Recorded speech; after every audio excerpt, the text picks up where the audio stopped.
Olá, este é o videocast Autodata From the Top, a entrevista mensal da revista Autodata com executivos do setor automotivo e áreas correlatas, que você pode ler online em autodata.com.br ou assistir aqui mesmo no nosso canal do YouTube.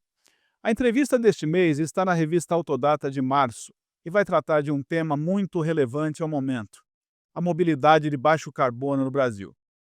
Mas antes de começar, vamos ver a mensagem da Continental Parafusos. Inovação, confiança e sustentabilidade. Essas palavras definem os 50 anos da Continental Parafusos, uma história marcada pela excelência em fixação industrial. Com rigorosos controles de qualidade, asseguramos que cada parafuso, porca ou peça especial atenda aos mais altos padrões. Nossa operação é otimizada e nossos clientes contam com a pontualidade nas entregas e estoques de segurança. Continental Parafusos, fixando o presente, construindo o futuro. Eu sou Pedro Kutner, editor da revista Autodata, e hoje nós vamos conversar com o Orlando Merluzzi, que está à frente como gestor operacional do Acordo de Cooperação Mobilidade de Baixo Carbono para o Brasil, também conhecido pela sigla MBCB. Olá, Orlando, bem-vindo à nossa sala virtual de bate-papo para discutir um assunto tão importante para o Brasil e para o mundo. É um prazer recebê-lo no videocast From the Top de Autodata. Olá, Pedro. Olá a todos os seus ouvintes. É uma satisfação falar com você e com os fãs da Autodata. Obrigado, a gente espera inclusive ter mais fãs depois dessa conversa. Nós podemos dizer que o Orlando Merluzzi milita no setor automotivo há quase 40 anos. Ele já passou pela Ford, Volkswagen Caminhões e Ônibus, Volvo Caminhões e Ônibus, Iveco, e desde 2012 atua como sócio principal da MA8, consultoria especializada em governança e gestão, que tem dentre seus clientes diversas empresas da indústria automotiva. Em 2023, o Merluzzi foi convidado a coordenar a construção do MBCB para transformar em uma organização propositiva de políticas públicas e privadas o tal Acordo de Cooperação Mobilidade de Baixo Carbono para o Brasil, que inicialmente era um conjunto de empresas e associações cheio de boas intenções para propor formas de reduzir a emissão de gases de efeito estufa do setor de transportes, mas sem um ordenamento e atuação prática. Vamos deixar o Merluzzi explicar melhor isso aí. Eh, Como surgiu o MBCB, Merluzzi, e o que essa iniciativa é hoje, afinal? O MBCB, Mobilidade de Baixo Carbono para o Brasil, nasceu da necessidade de empresas, entidades, associações geradoras de PIB, emprego e renda alinharem as políticas públicas com o propósito da descarbonização, a redução da pegada de carbono. Esse desalinhamento, Pedro, ele era real. Você tinha ideias sem muita, sem com que houvesse muita razão, e havia um risco muito grande do Brasil adotar uma agenda que não é nossa. Porém, é uma agenda importante. Então, não é porque a agenda das novas tecnologias das grandes regiões, América do Norte, Europa e Ásia, essa agenda é importante. O Brasil não pode ficar distante dessa agenda. Por outro lado, nós temos que entender que a nossa agenda é aquela que privilegia ou beneficia ou respeita o que temos em nossa economia, o que temos de conhecimento, e eu estou falando em especial dos biocombustíveis.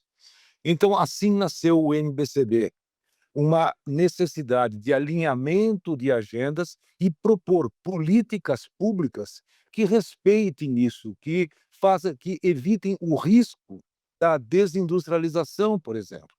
Então, o MBCB tem como propósito, um dos seus objetivos é proteger o parque industrial do país.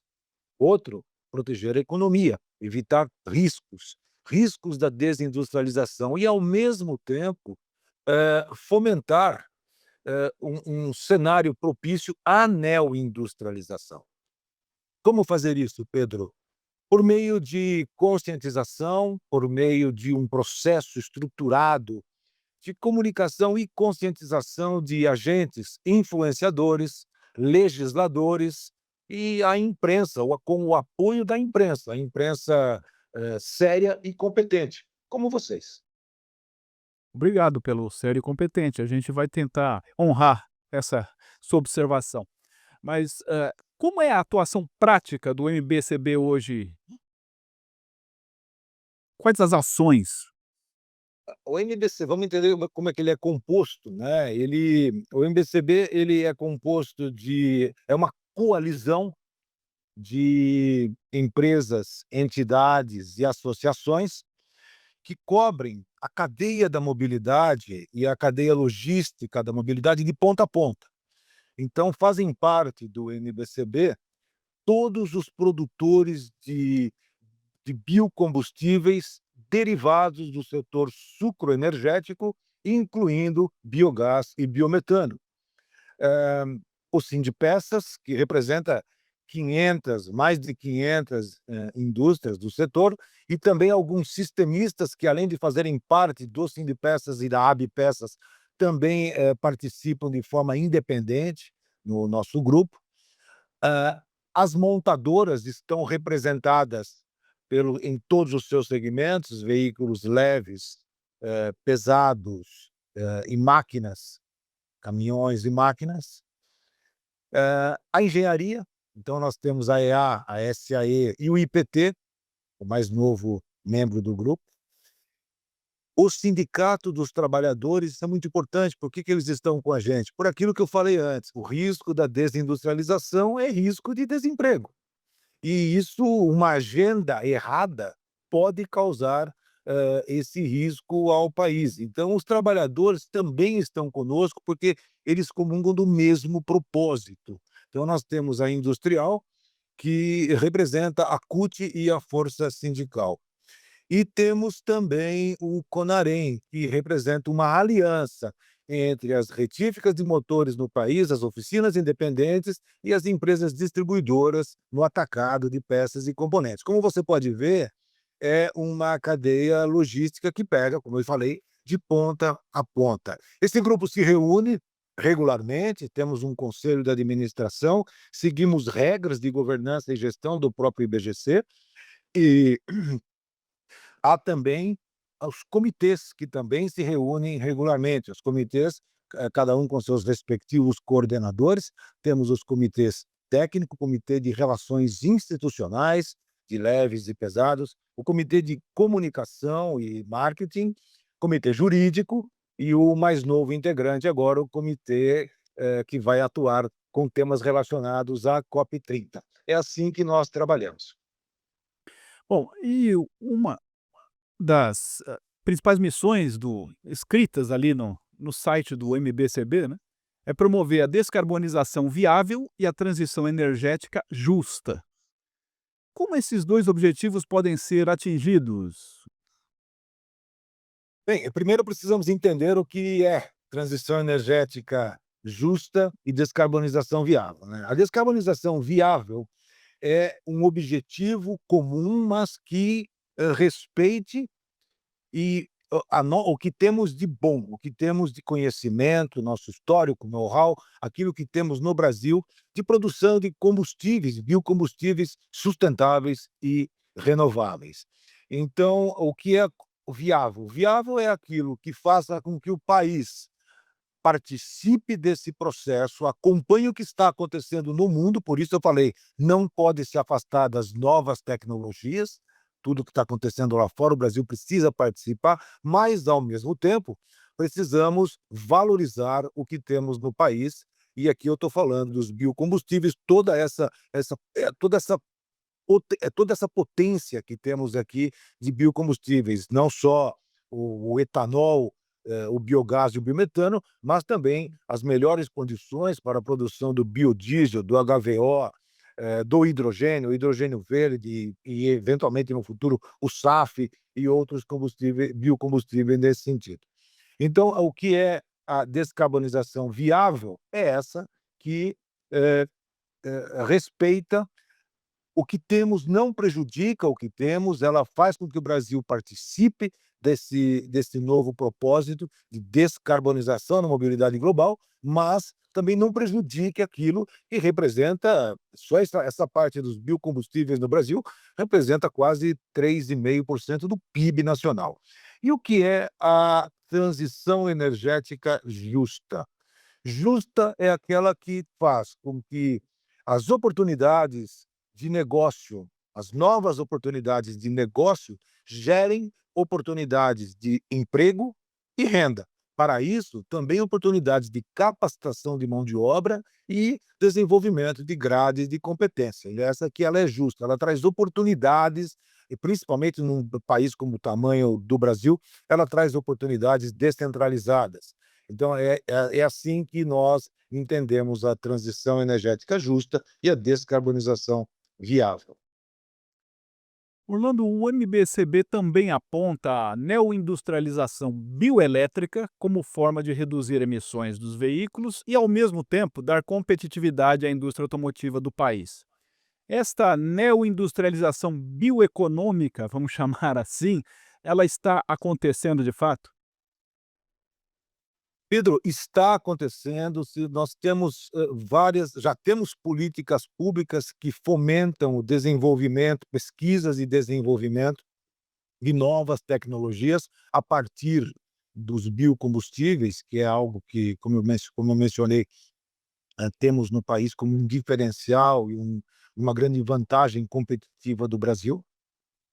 Eh, Nós temos não somente as políticas recém-aprovadas, como Mover, o combustível do futuro, ou o próprio Patem agora, que também vai nesse sentido, mas se você analisar o FINEP, o BNDES, existem linhas de crédito e fomento para pesquisas e desenvolvimento.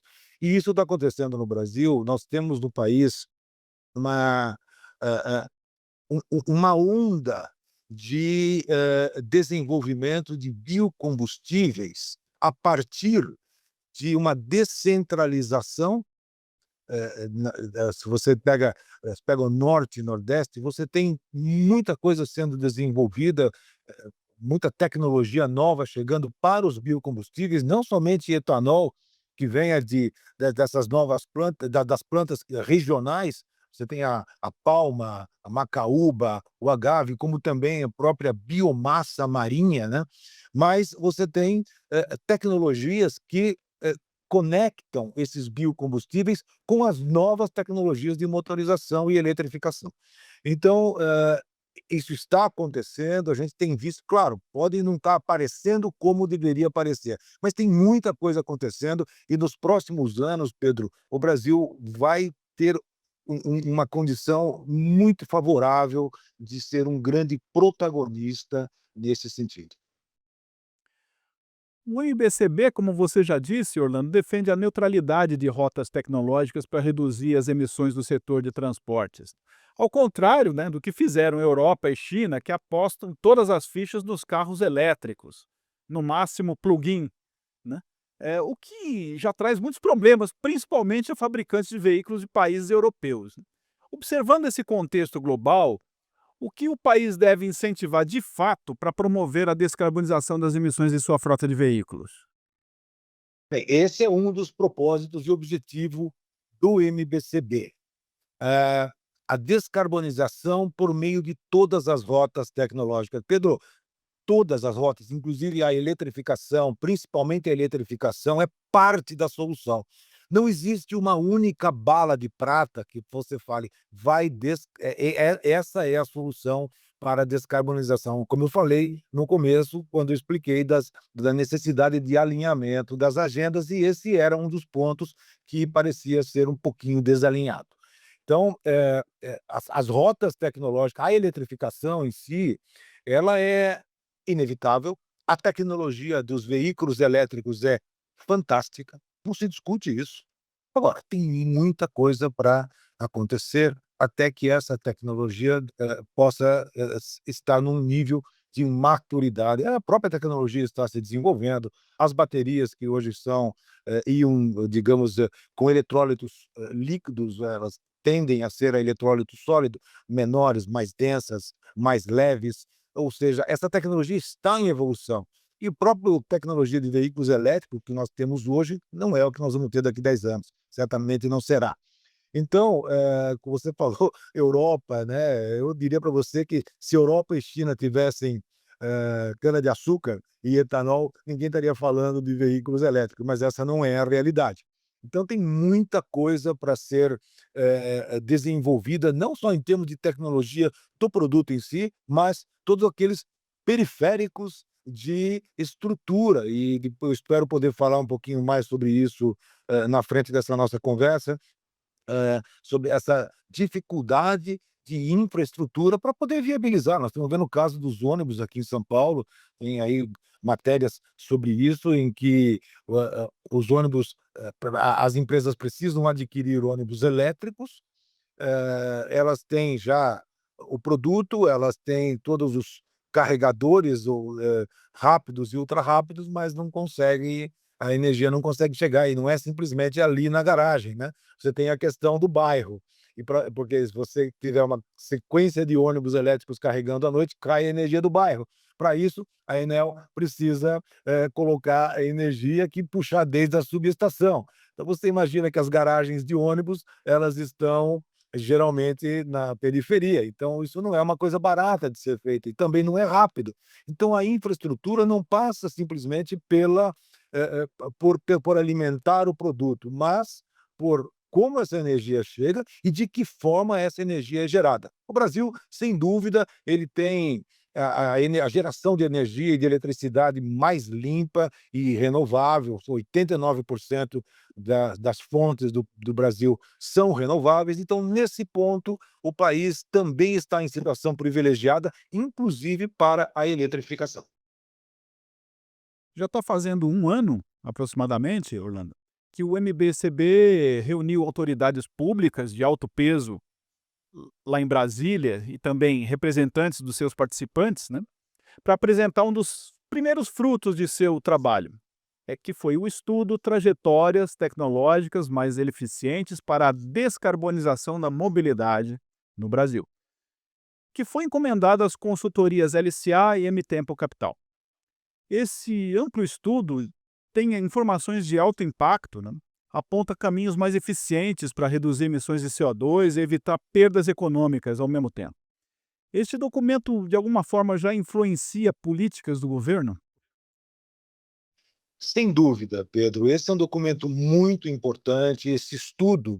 E olha, eu tenho que fazer aqui uma ressalva, ao professor Luciano Coutinho e sua equipe, que além de conduzir uma das mais respeitadas consultorias econômicas do país, ele desenvolveu um modelo de projeção que permitiu a conclusão dos impactos socioeconômicos dessas novas rotas tecnológicas.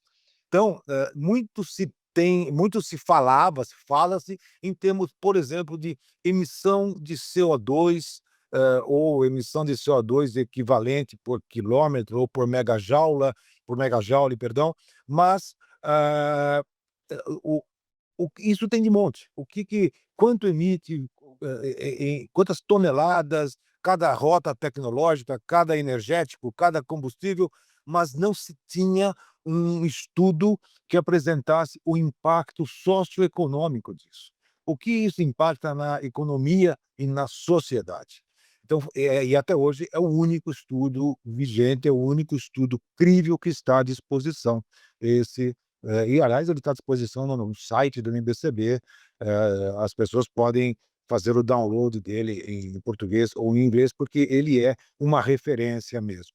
Então, você tem esse estudo, ele sim, ele impacta legisladores, nós fizemos eventos de apresentação desse estudo para que todos pudessem compreender, de uma forma bem, complexa, né, e completa, o impacto não só das novas rotas, das decisões que eles viessem a tomar, mas também o que isso poderia acontecer, resultar na indústria, na economia, na sociedade, na geração de emprego e renda e também na perda de renda, né? Porque quando você transfere renda, transfere atividades para outros países, você está deixando de produzir, gerar emprego e renda no país. Então, sim, Pedro, esse estudo é muito importante e ele impactou e continua impactando bastante decisões e análises.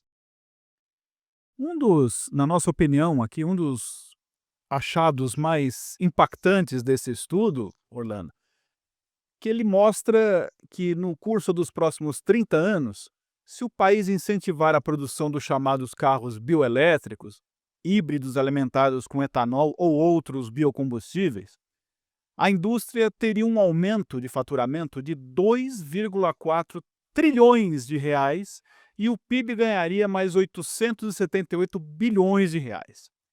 Também mostra que, por outro lado, perdas de 5 trilhões de reais nas receitas e retração de quase 2 trilhões de reais no PIB, caso a opção fosse por veículos elétricos a bateria. O Brasil caminha no sentido de realmente aproveitar as vantagens do veículo bioelétrico e evitar as perdas do 100% elétrico?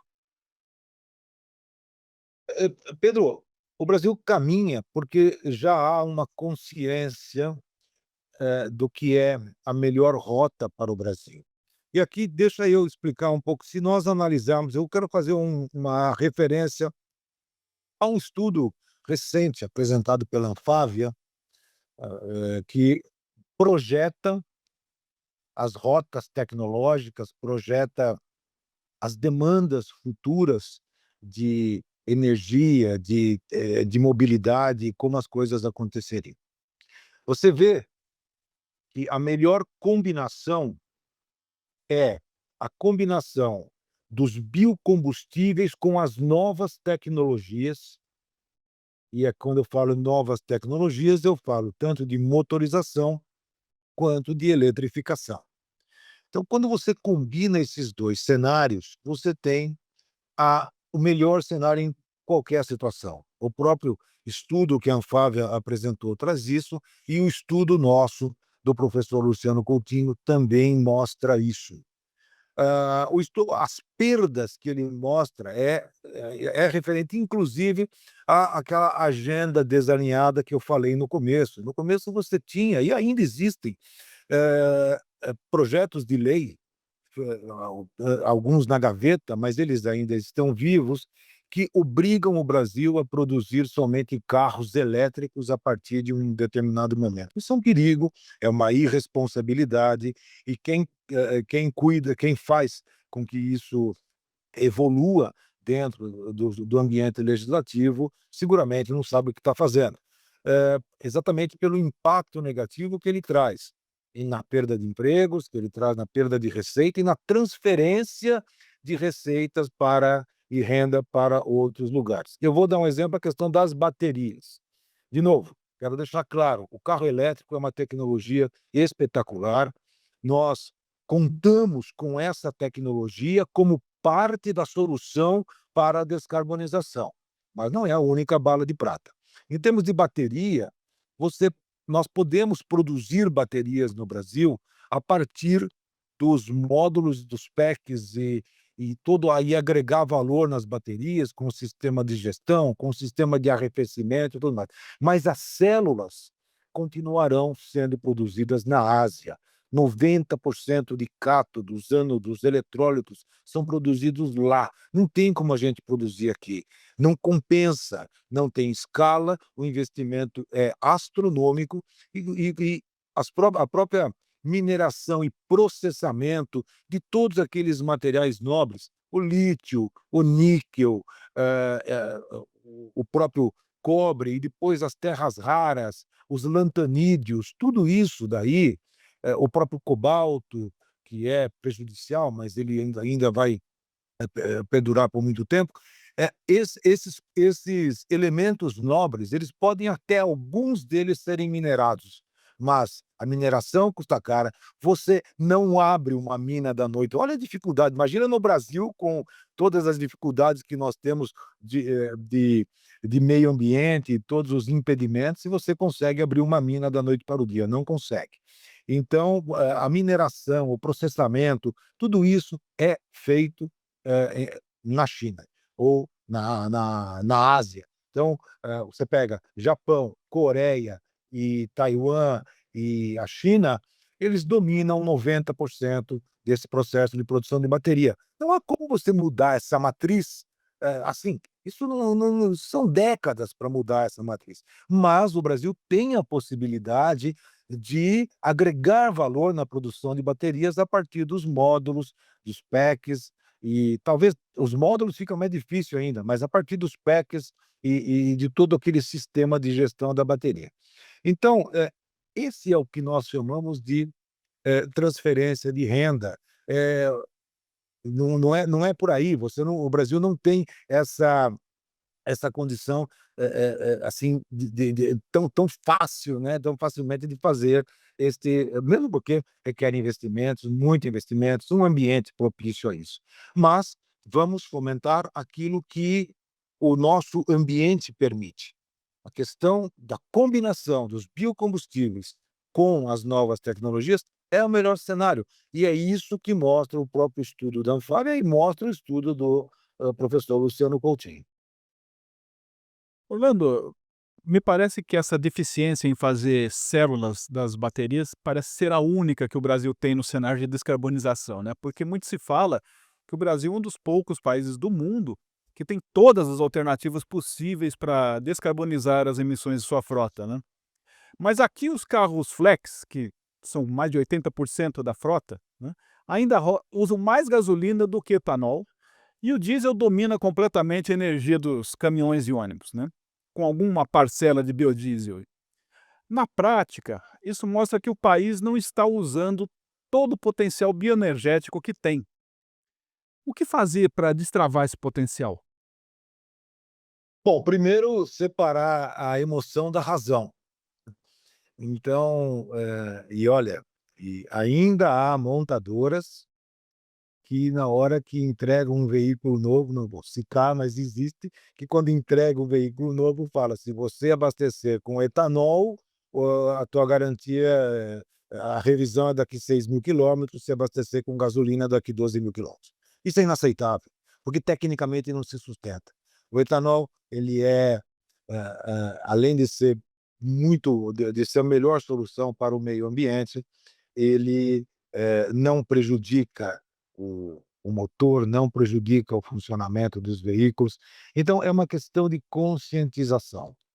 Então o Brasil já descarbonizou, nós temos quando a gente fala em descarbonizar, se você analisar daqui para frente, se eu vou pegar só daqui para frente, as vendas novas demoraria 50, 70 anos para você poder descarbonizar tudo. Ao contrário, nós temos uma frota de 40 e poucos milhões de veículos, boa parte, a maior parte deles flex. Então, a solução nós já temos para a descarbonização. Basta separar a emoção da razão e usar a razão para para isso, né. Então, o etanol é a melhor solução. Eu só abasteço com etanol o meu veículo mesmo sendo flex, e só vejo benefício com isso. Então é uma questão de conscientização, e aí nós temos que bater nessa tecla, né. Os setores envolvidos têm que bater nessa tecla, a mídia especializada também, porque não tem sentido, não faz sentido. E inclusive para a economia do país, né, para a própria economia do país, não há nada melhor do que o etanol e os biocombustíveis como um todo. Eu também só abasteço com etanol, viu, Orlando? Tô nessa também. E nós vemos hoje que o Acordo de Cooperação, Mobilidade e Baixo Carbono para o Brasil reúne 28 participantes associados à iniciativa, né? Metade deles são associações e sindicatos, principalmente ligados à produção de etanol e biocombustíveis, como você mesmo já disse.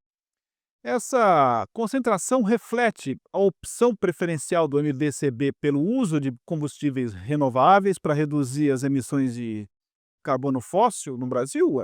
É isso? A aposta é essa. A aposta é o que é bom para o país. Todos os sinais e todos os caminhos indicam que o melhor para o Brasil é a combinação de biocombustíveis com novas tecnologias de motorização e eletrificação.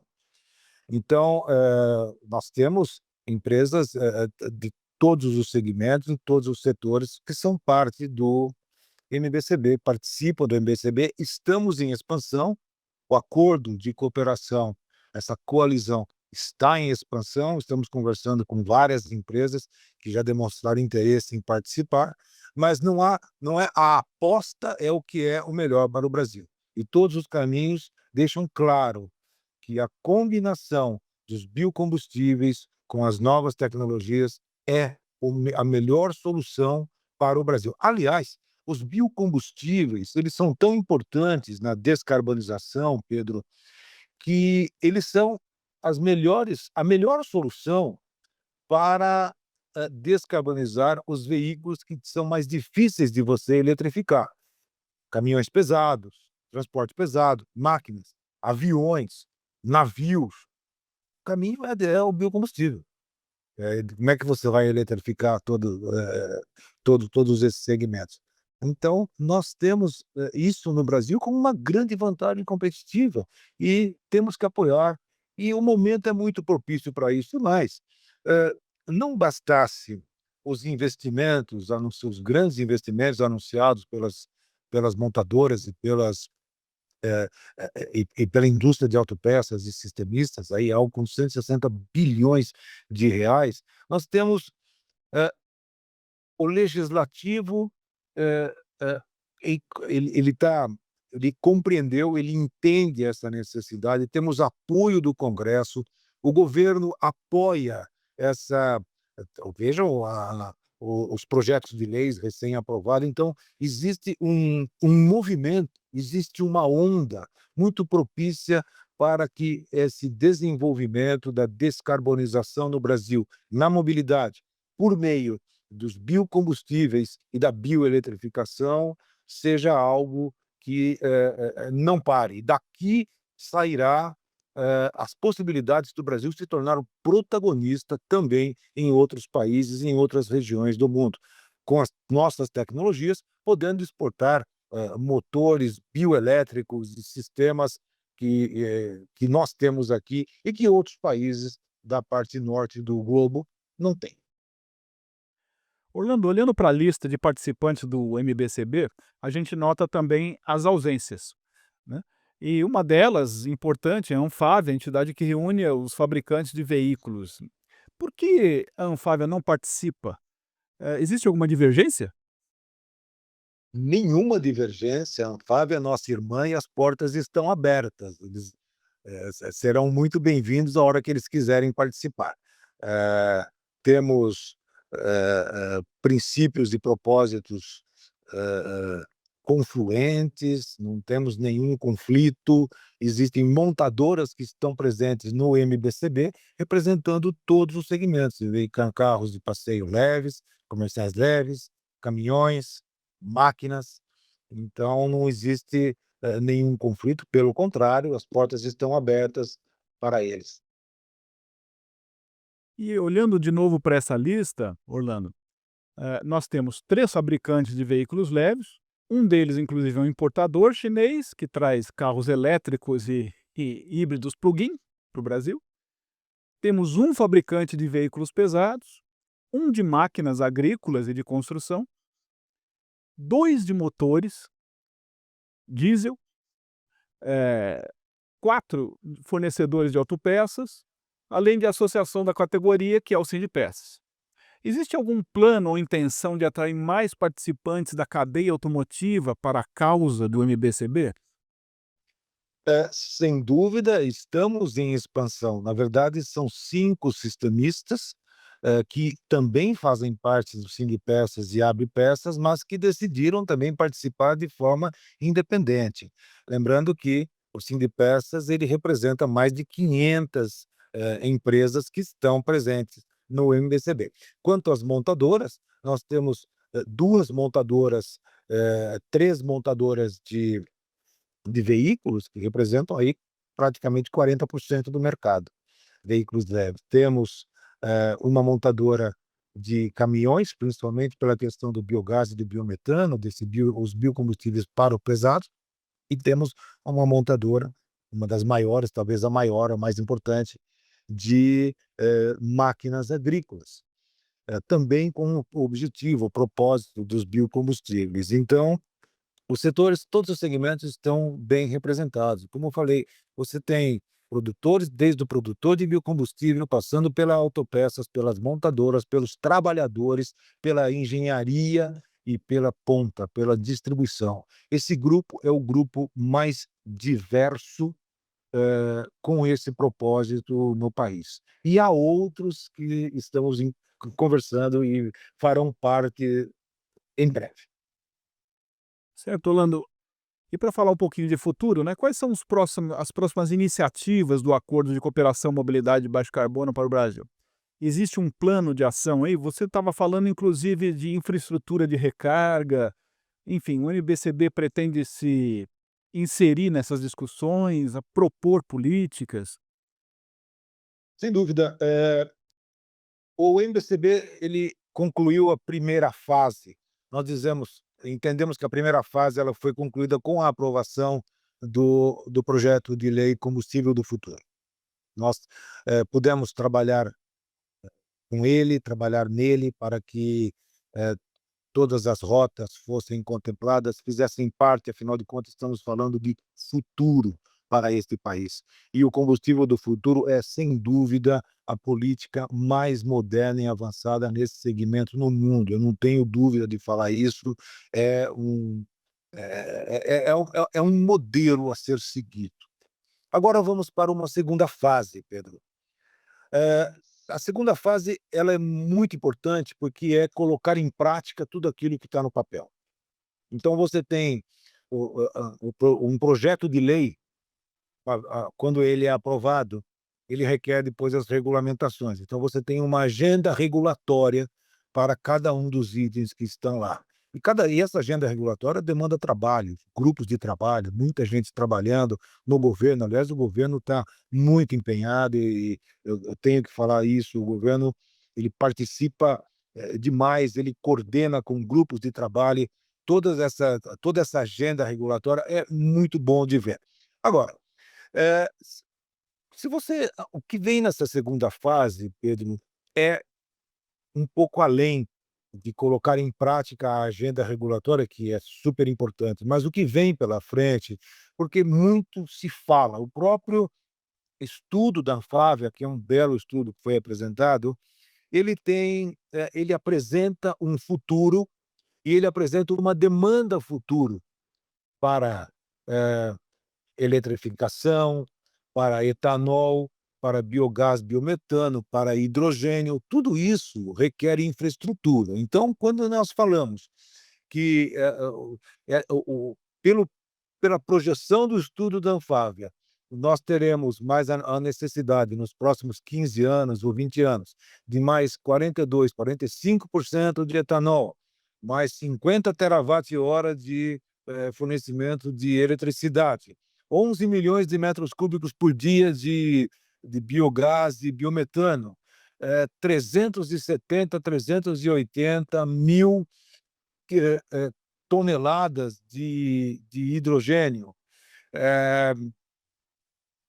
carregadores para os veículos elétricos. Hoje tem algo aí, postos, né, eletropostos, tem algo aí como 12.000, 10, 12 mil, esse número é um pouco incerto, mas o estudo projeta algo como 500, entre 550 mil e 700, 750 mil carregadores lá na frente. Como é que vai fazer acontecer tudo isso? Tem o biodiesel também, que eu não posso deixar de falar, mais que dobra a necessidade do biodiesel. Como é que você vai entregar tudo isso? Qual a segurança energética para isso? Precisa de infraestrutura, precisa produzir, não é simplesmente produzir, tem que produzir, distribuir e fazer chegar lá na frente. E mais, aviação, o SAF. O SAF, até 2050, estará consumindo 450 ou 470 bilhões de litros por ano de biocombustíveis, porque você não eletrifica avião. Como é que você faz tudo isso? como que você produz, qual é a infraestrutura para isso? Distribuição, redes, e isso requer planejamento, requer primeiro identificar as demandas, depois buscar quem pode investir nisso, como que serão feitos esses investimentos, com que políticas públicas serão feitos esses investimentos para que tudo aquilo que está projetado lá na frente realmente aconteça e não fique só no papel. Esse é a boa parte dessa fase 2 desse plano de ação do MBCB de agora em diante.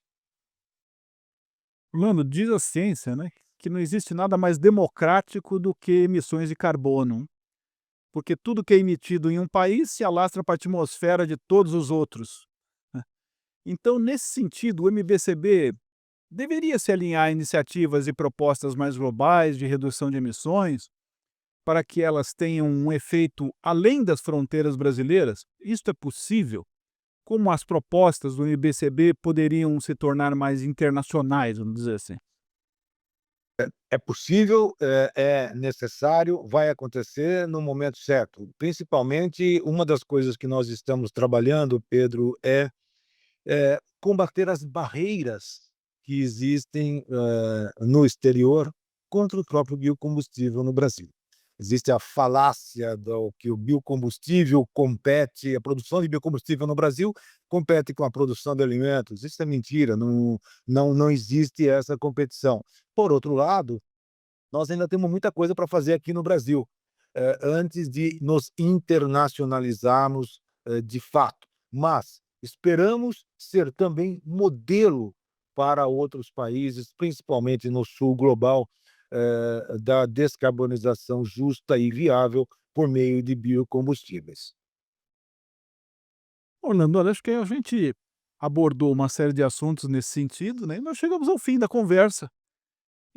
Com Orlando Merluzzi, gestor do Acordo de Cooperação Mobilidade de Baixo Carbono para o Brasil, o MBCB, com a esperança de que mais dias descarbonizados virão, né?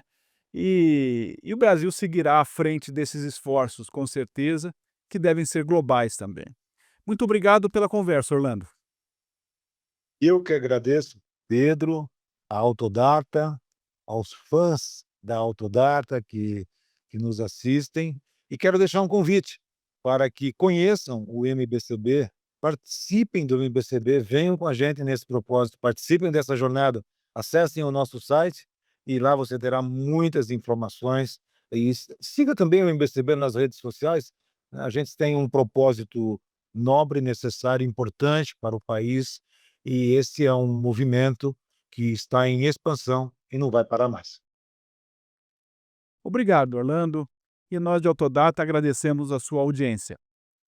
A revista de março traz esta entrevista com Orlando Merluzzi para falar das iniciativas do MBCB e também muitas outras reportagens sobre o setor automotivo nacional e internacional. E no site autodata.com.br, todos os dias você fica atualizado com as notícias da agência Autodata. Em abril, estaremos de volta com mais um videocast From the Top aqui neste canal. Até lá!